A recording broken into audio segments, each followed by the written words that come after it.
Hello everyone. Today is Sunday when I normally give my talk about starseeds.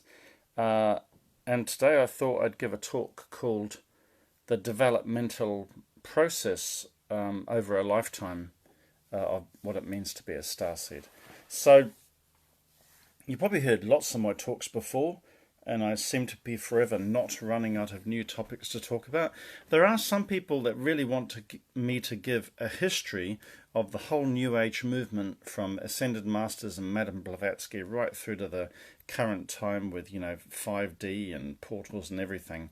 And I'm preparing to give those types of talks. My only concern is that sometimes it can be uh, a little bit negative in places. And then, secondly, it can be a little bit technical and just information giving. History is interesting, sure, but I like to work with the current, with the now, with the people that I'm working with. Anyway, but I will get round to those. I've also got to do a lot of research. I know the background research is just getting names and dates in the order, so I will do those. So, why is the lifetime development of starseeds important, or understanding that process? Because it's a continuum. Well, I think the nice thing about it is that it's almost predictable. I find that all the starseeds I know or have met seem to be somewhere on this continuum, and when you give them loving kindness and help with their development, they seem to move along those stages on that continuum in a very, well, I don't mean to say predictable fashion, but what I'm trying to say is it's quite set out. Uh, and so I'll go through that right now, just no more talking. Okay, so a starseed, you've probably heard this many times. We'll first have to say what a starseed is. A starseed is a highly developed soul that started 15 billion years ago. Want my camera to focus on my face. Come on, camera, focus. There you go. Started 15 billion years ago on the Palladian and the Sirian star system, and other souls were slow in their development because they were pre-human. Like you know about Cro-Magnon man, you know about Neanderthals, and you know about evolving into Homo erectus, and you know about Lucy and the missing link. Well, all of that science is actually fairly accurate because they were not fully conscious. But starseeds, that's Palladians and Sirians, they've been humans conscious like this for 15 billion years. But when they arrive on Earth, we get this kind of amnesia, and we don't know who we are, and that's convenient and appropriate that we do that because if we're going to help others, we want to go through the same path they're going through to understand them and have compassion and understanding. So I'll talk about that whole lifetime process that a typical starseed goes through. Now, having said that, one would think that there are more highly developed starseeds than others, and that's kind of true but kind of not true. And my understanding from what I've observed is that it has everything to do with experience. Now, every single starseed started off 15 billion years. Well, as far as I know, my spiritual teacher channeled that, like for instance, Mother Mary is one of the oldest Syrians. So I can't get my head around that because starseeds were all born 15 billion years ago and their bodies haven't changed. They're what they call the Eternals. So I can't quite get my head around the idea of being young starseeds and old starseeds because my understanding is they all happened at the same time. Now, if there's more experience, maybe other starseeds are working on different things. Maybe they're home on the planet and they're playing, harps or violins, and maybe just they're doing different things. But those that spend the most time on Earth seem to develop fastest. They also choose more challenges, but they also seem to shine a little bit more light, and they overcome adversity quicker.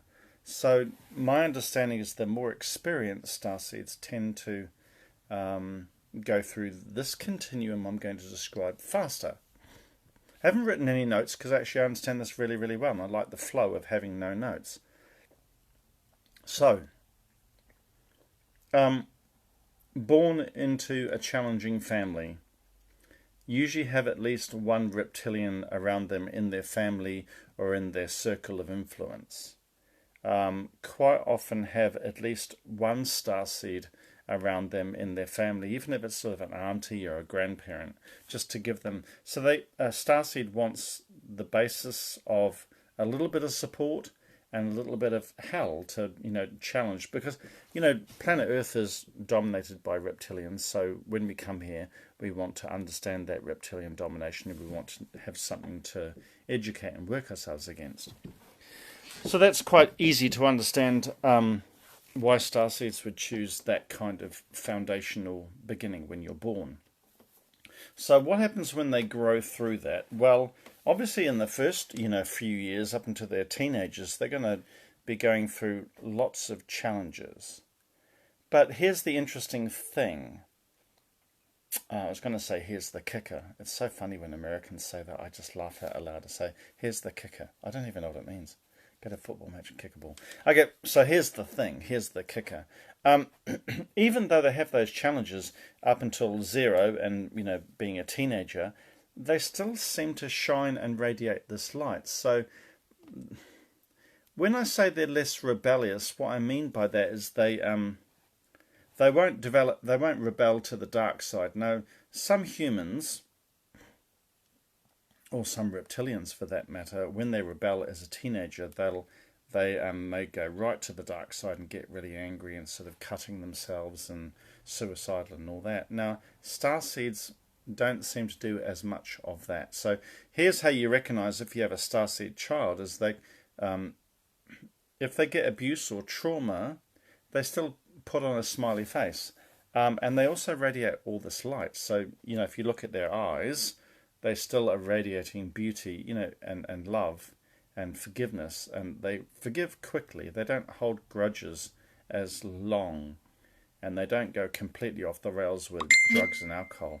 I mean, maybe some of them do. I have found evidence of some starseed teenagers that take drugs and alcohol, but it's not as common. I know there's a lot of millennials right now, and there was a period in the 80s and 90s when there were a lot of teenagers that had high vibration, but they're also doing a lot of experimentation with drugs and alcohol and other experiences, and covering themselves with tattoos and being angry, but it's not as common.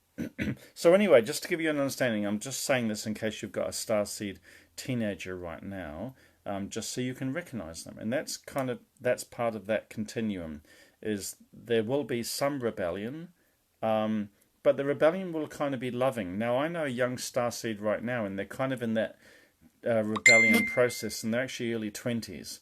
And the rebellion, what they do will be more towards loving kindness. So they might avoid humans for a while and prefer animals. So I know a starseed right now, and they're young, and they're working in environmental work looking after animals. So they might take that route.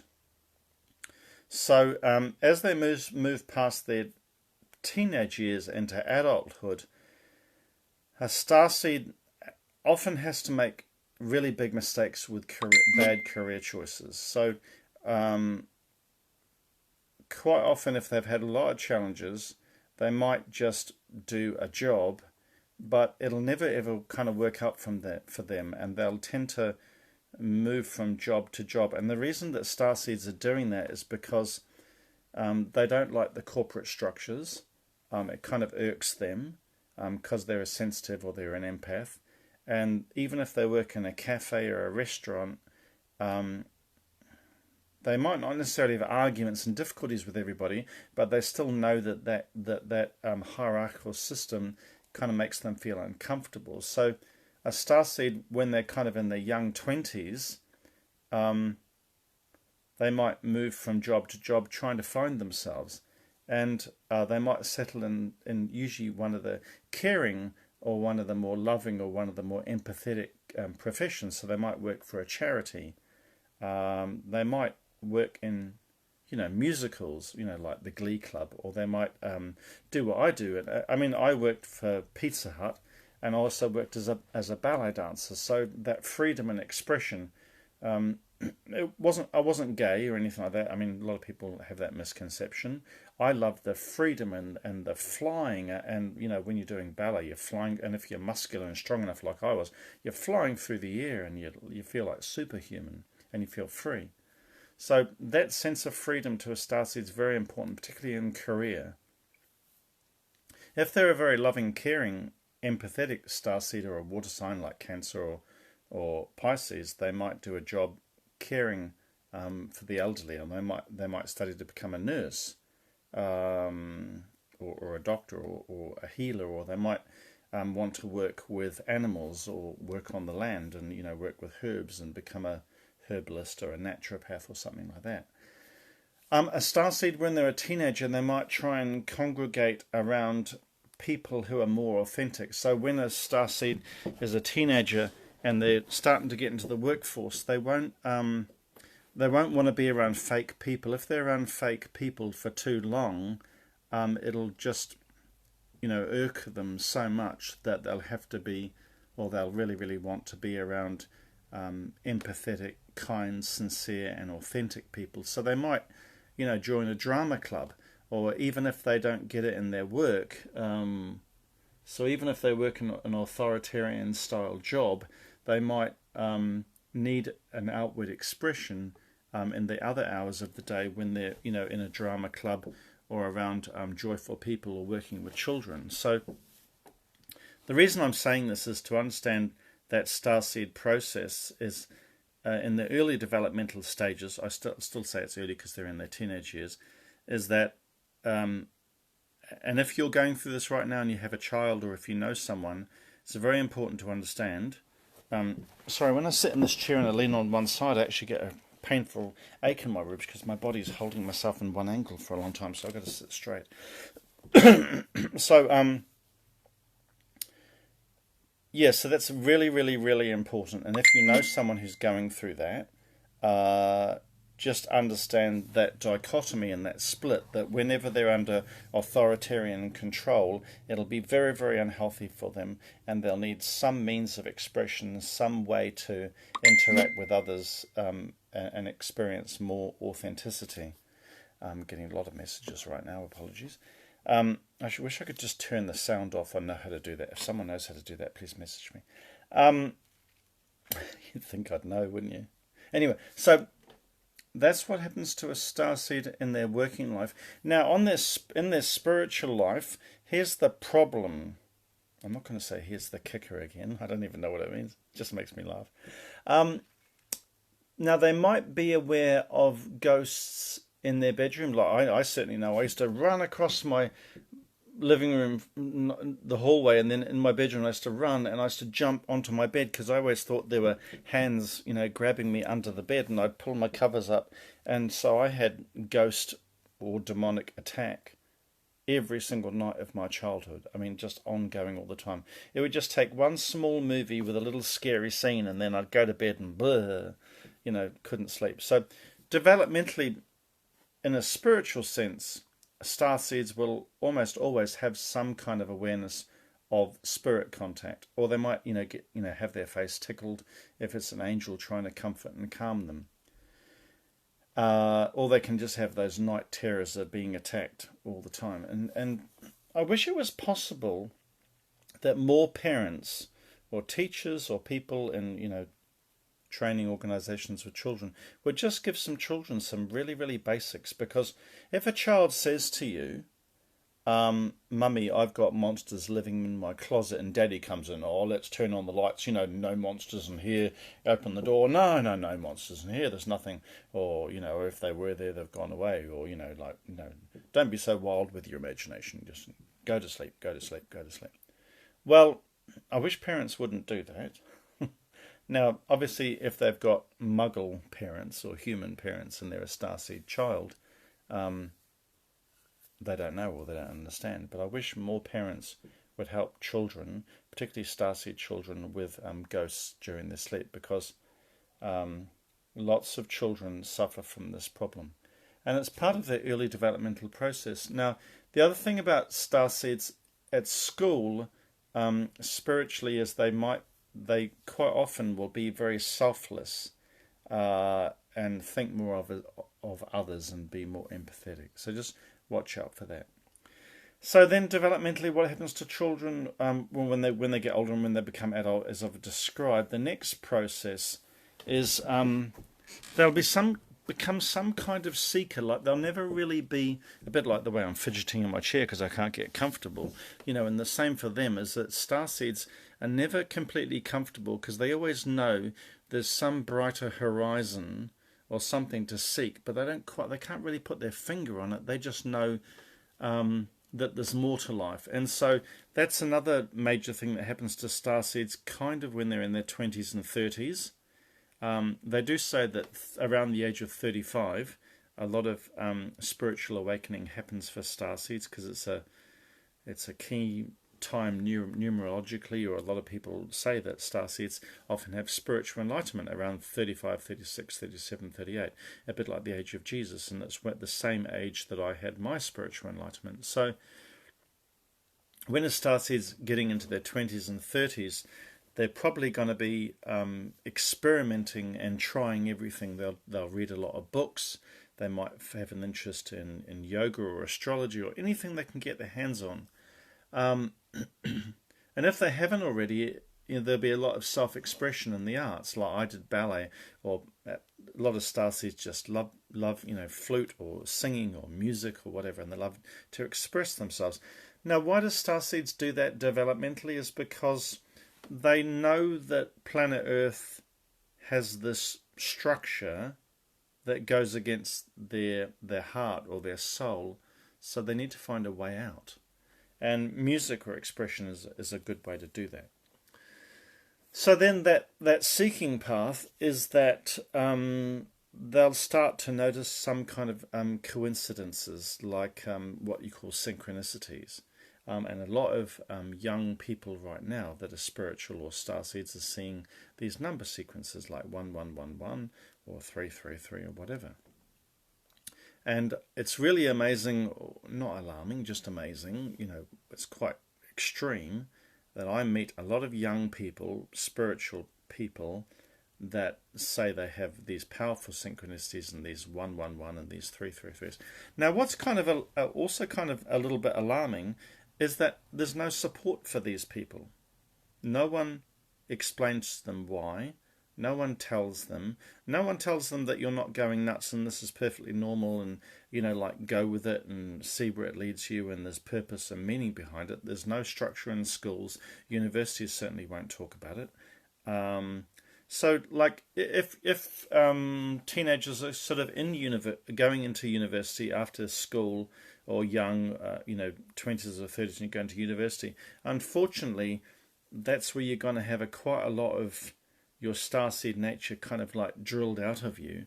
And so if you've done a degree, particularly in one of the sciences which was very reductionist, looking through a microscope, or even medicine, there's not much room for beauty, and there's not much room for expanded consciousness, and there's not much room for thinking outside the box. So if you're a starseed at university, you're going to feel sometimes out of place. You'll be studying medicine, studying sciences, or whatever, but it'll be beneficial to you. But a lot of your professors, they won't relate to you, and you might even get low grades or even fall out of class, or maybe even not finish your degree if you're a starseed. But if you're highly driven and you can see why you're doing it, you'll just mind your P's and Q's, and you'll just get through it and just get the grades because you have a strong, driven determination to do something with that degree, like help heal children or work in drugs and alcohol, or, to heal or help people. So you won't mind that the professors don't like your ideas. You'll just get through it.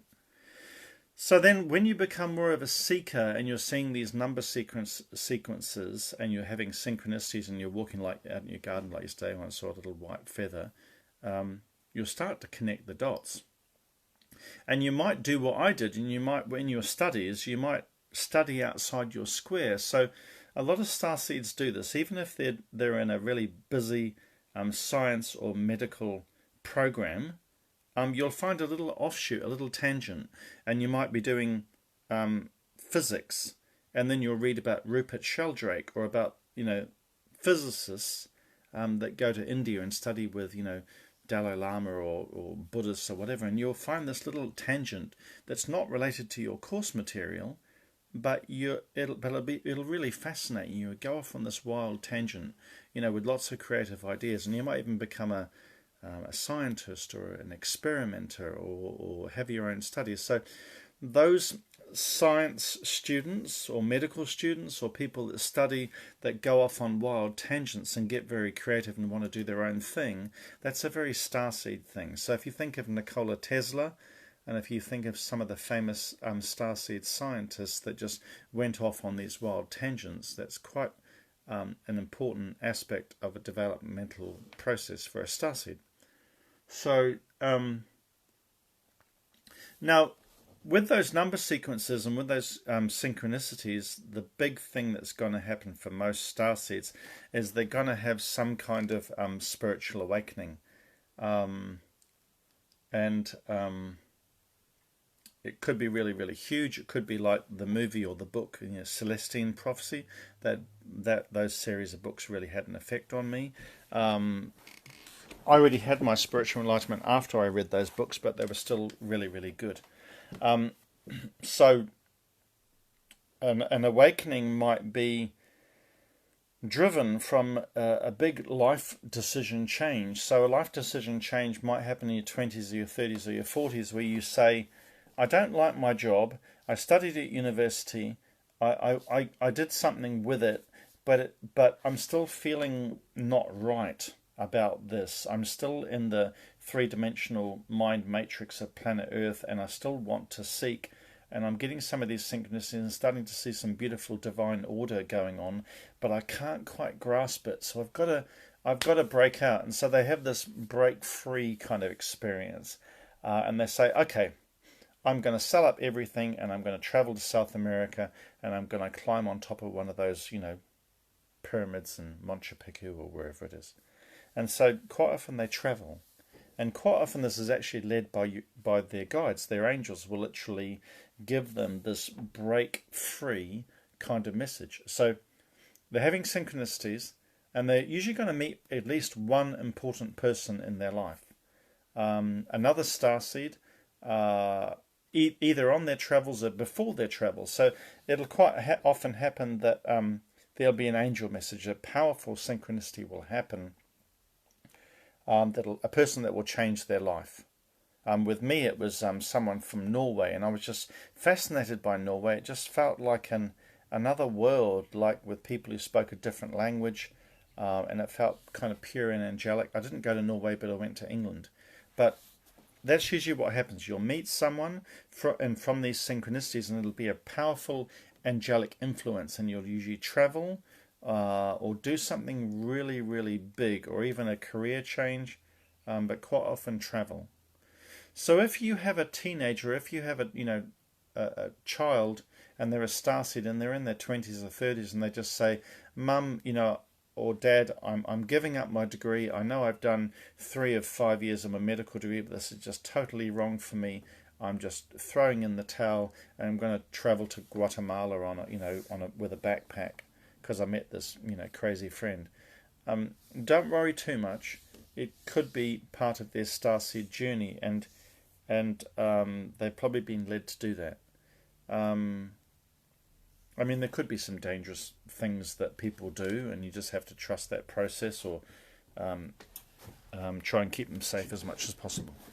So then the next process is they're going to have this aha moment or this spiritual enlightenment, and then they're going to become aware of angel contact. So the angel contact might be tickling their eyebrow or touching their hair or goosebumps. They'll have a lot more angel synchronicity and angel contact. And then a starseed might have dream time experiences, like flying in their dreams or traveling to other worlds or even going on a UFO. And they might also have a UFO abduction. They might be abducted by bad aliens, like what I did with reptilians and greys. They might be abducted. They might have an angel experience or a contact. They might even see blue lights in their living room, or they might go to a retreat center or become a Buddhist and just try out some religions for a while and just kind of experiment. They might be in another country like Burma or Guatemala or wherever, and they might meet a spiritual teacher. They might give them a few words of advice. There was a really, really good movie called Eat, Pray, Love, and a woman literally did this. She met a spiritual teacher, and she only needed to have a conversation with him for a short moment, and it put her on a path. So you might meet a spiritual teacher that puts you on a path. They may or may not be a starseed, but they might put you on a path. That path might be the wrong one for you, but it just might be enough of an inspiring moment. And sometimes when you're traveling as a starseed, you might still be waiting to meet the ultimate person that really, really influences you, that becomes your spiritual teacher for quite a long time. Then once you've had your spiritual awakening, you're going to have angel communication. So you might become telepathic, or you might study. You might even go to a spiritualist church and learn how to train to become a psychic. Or you might take the other route, which is quite common, and become a healer and start learning Reiki and putting hands on people. And then when you lay hands on people, you might get these sort of angelic downloads, as often happens. So when you study Reiki, or when you study to become a healer, or particularly when you have hands on people, you can do it and you're getting an angelic download. It might just be sacred geometry. You might see patterns. You might see crop circles on YouTube. You might start drawing some of these crop circles, these designs or patterns. So when you're getting these downloads as a healer or as a psychic, your consciousness is kind of shifting, and something in your brain might even shift. You might even get a click, or you might even feel like a crack at the back of your skull. You might even feel surges of electricity, and this could be the beginning of like a Kundalini awakening experience. So you might meditate just once. You might meet spiritual students, or you might go to a retreat center where they've been meditating for years, and they kind of got this, nice look on their face, but none of them have achieved enlightenment. And you might just meditate once, and you might, have an explosion, like what happened to me, and you might, go off into the mountains, for 3 days and just have total silent, absolute, alone retreat, and then you might have angel contact. You might have a powerful dream. Now, the most important thing about this continuum for starseeds is that it has everything to do with your intent. If you're a strong seeker and you really, really want it, and that's what you're driving for, and all else is secondary, then you'll always get what you want, because your intent and your drive is just fixed, just like on the North Star. And so if you're just playing at this, it won't work. You've got to go at it, the whole hog, as they say. So then after your awakening, and you probably had Kundalini or spiritual enlightenment, or you become a healer and you're having psychic experiences, that's when things really, really speed up. You might meet another starseed that's been doing this for 20 or 30 odd years. They might, channel for you or give you a psychic reading and kind of give you a huge amount of information and training, and then your mind will just be, exploding with new information. You thought by now you've already had spiritual enlightenment, you've already become psychic, you're already a healer, but now you've met someone who's opened you to a whole new vista where you can now start to see your whole life plan. You can see why you were born, and you can do a life review where you review all of your life, and you can see what's happening and why it's happening, and then everything falls into place. It's like little dominoes, or like Tetris, where they all fall into place. And then you say, so that's why I had that mum, that's why I had that dad, that's why I did that job and I didn't like it, that's why I left that, and that's how I learnt to become a healer or a psychic. So everything in your mind will fall into place. So on that developmental continuum, after you've had that enlightenment, you're not towards the end, but you're well on your way. And then from that, you'll learn that you yourself are like an angel, and when you go to sleep and you astral travel, you do angelic work on the astral realm and help at disaster sites, and that's kind of the next stage where you actually realize that when you're sleeping, you're actually going to work, and you work on the other. So when I go to sleep in New Zealand, I work as in an angelic team with Mother Mary or other teams in London or Los Angeles, where their daytime is our nighttime. So then you're doing really strong angelic work when you're sleeping, and then also when you're awake. And then you might change your career entirely and choose as a starseed at this stage to become a teacher or a leader to others. And once you start taking on a leadership role, that's when your angels really speed things up, and you're spending your entire life. I mean, some starseeds don't choose to go this far. A lot of starseeds will choose, to be a musician, or they'll choose to be a lawyer, and that's really, really great. And if they do that with increased consciousness, sorry, when I lean this way, my rib cage hurts. I've got to lean this way again. Some starseeds have got that going on. They'll just they'll continue their same job, but they'll do it with increased consciousness. But if you're on this starseed continuum that you become a leader and start helping people, then it'll get really, really strong and really, really speed up, and then you'll have a lot more angel contact. And the final stages are where you're actually seeing angels in your living room, on a regular basis. Now, my spiritual teacher has that. She's seen them in hospitals because they provide a lot of care. I've seen my angels once as a purple and silver figure when I lived over that way. But I still see big blue auras in my living room quite often. They show their lights when they want me to go to sleep if I'm tired. So that's kind of... I don't believe in superpowers. I don't believe in levitation. I don't believe in portals, for that matter. I don't believe in time travel.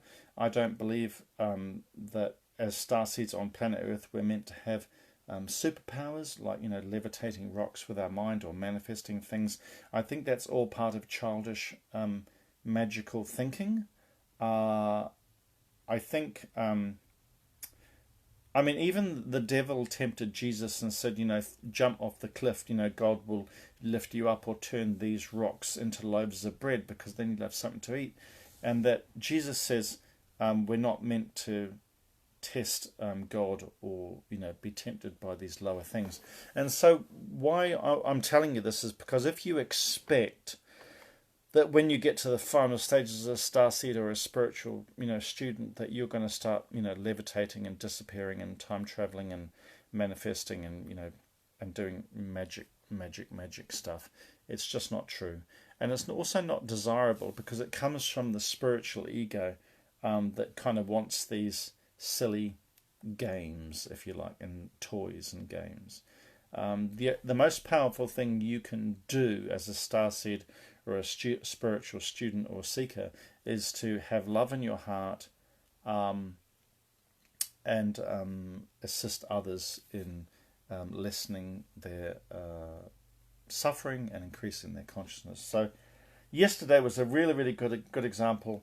I just naturally listened to some Annie Lennox, and I did some prayer, and I looked outside at the clouds, and I had about 2 or 3 hours of gorgeous, beautiful, loving spiritual enlightenment symptoms. They weren't at the very highest level of nirvikalpa samadhi, and I don't want to be at the highest level all the time, because it actually physically exhausts your nervous system and your adrenals. You just get tired. So you don't want to be in spiritual enlightenment at the highest level all the time, because it's literally physically draining. But acceptable levels of spiritual enlightenment where you're in bliss and you can hear your angels, you're telepathic, you're conscious, you know their intentions. It's a beautiful place to be. And when I was in spiritual enlightenment yesterday, immediately my angels, they showed me about 5 people that they wanted me to contact, and I contacted one in Ireland at 2:30 in the morning, and they'd been crying. I won't tell you what their emotional issue was, but they were really upset. And then when I said, "Are you okay?" they were just shocked, and they said, "How did you know that I'd want to contact you at like 2:30 in the morning?" So we had a conversation. I said a prayer and a blessing, and she felt much better. So that's the most important thing you can do on your starseed or spiritual continuum, is to have a loving heart and wish to assist and help others. And there are no magic tricks. You're not going to, just manifest an apple or an orange in your hand. Those are games that silly people think of when they start spirituality. They think they're going to become all powerful. But it is true that to love people and to work with angels and be an angelic team and help others and be selfless is the most beautiful experience that I know that I can do, and that's what I like to share and help others understand. So that's the developmental process of being a starseed. Apologies that I'm sitting at this funny angle, but when I sit at this angle, my rib cage contracts and it hurts on that side. So that's that. It is quite a complex process. Not everybody goes through that in that exact linear fashion, but I think it's pretty typical. I hope that helps someone. I suppose this video might also help young people, because a lot of young millennial, or I know that's just a term, young people who are starseeds go through a lot of these processes, particularly seeing numbers and having synchronicities and wondering, what now? What do I do with that? Where does that go? So anyway, these are always uploaded onto YouTube, so hit that bell icon, notifications, bloody, subscribe. I think in the next few weeks I am going to be talking about New Age spiritual historical background, so you kind of know where everything came from, because I've still got a lot of students or a lot of people that are having problems. Hello Maria, and hello Toril, that's a lovely interesting name, I love your name. A lot of people are still having problems with discernment, and even around on a regular daily basis, people all around the world are asking Tracy and I, is this person a reptilian? And then is this spiritual teacher, can I trust this spiritual teacher?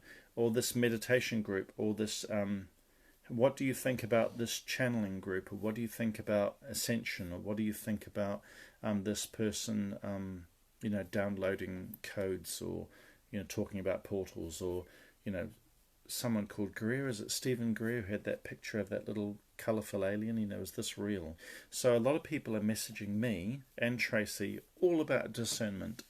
So it's still a huge question for a lot of people.